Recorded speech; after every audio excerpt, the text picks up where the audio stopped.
Hello, welcome to Simple Answers.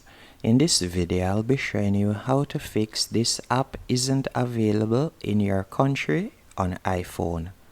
The first thing you will need to do is go into your App Store. Once in App Store, you want to tap on your profile pic in the top right hand corner.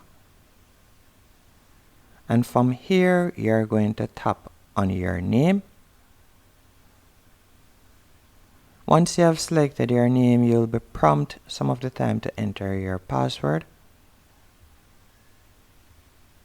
So you can see right there, and this will open account.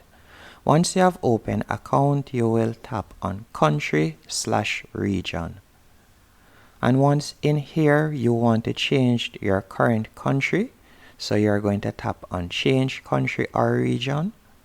And you can select any other country. For example, I will select, for this example, let's say I select Canada.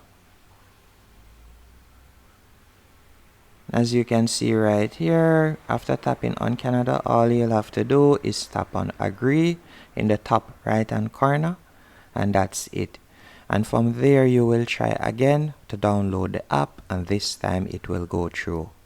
Hope you found this video helpful and informative. If you did, be sure to hit the like button and subscribe, and thank you for watching.